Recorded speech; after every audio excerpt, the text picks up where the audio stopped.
À quelques dizaines de kilomètres de la chaîne d'Abou-Telfan, à Gadjira, la reine du Guéra ouvre ses bras à la ministre d'État, ministre de la Femme, Amina Priscille Longo, par l'entremise du gouverneur Mahamat Togo Choimi.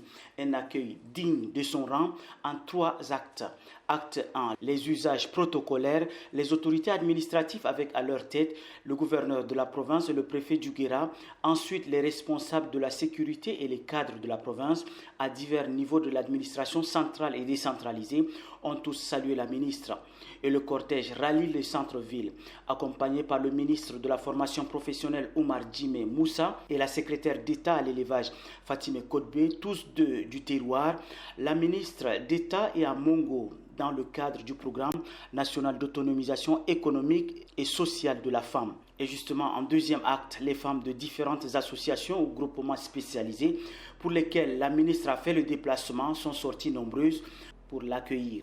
À travers les pancartes qu'elle scande, les chants et autres youyou se dégage la reconnaissance aux autorités et la volonté d'un épanouissement. Et pour leur rendre l'ascenseur, la ministre Amina Priscille Longo est descendue pour serrer leurs mains comme pour dire qu'elle fait sienne leur cause.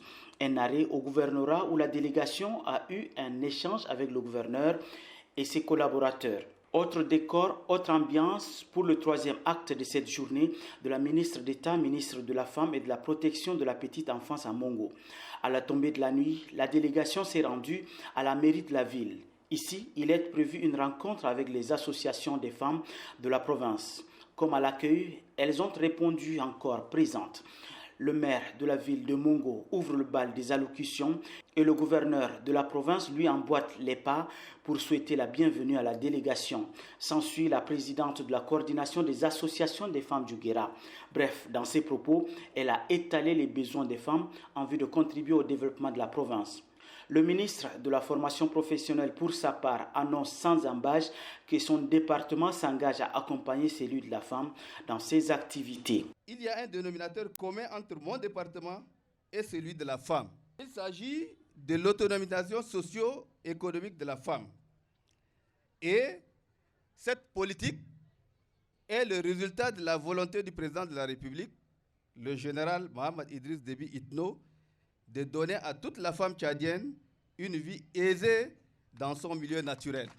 À la suite du ministre de la formation professionnelle, l'allocution de la ministre de la Femme est rythmée par des hommages et des engagements en faveur de la femme du Guéra. L'autonomisation des femmes, la protection renforcée de la femme et de l'enfant est inscrite en lettres d'or dans le programme politique du gouvernement présenté par le chef du gouvernement sous le leadership du président de transition, le général Mohamed Idriss Déby Itno. Et la mise en œuvre de ce programme exige de nous d'être plus proches de nos populations, de discuter avec une population qui a une majorité écrasante que sont les femmes.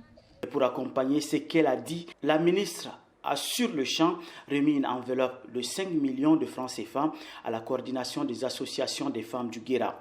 Le séjour de la ministre de la Femme dans le Guéra prévoit plusieurs autres activités avec les femmes de la province.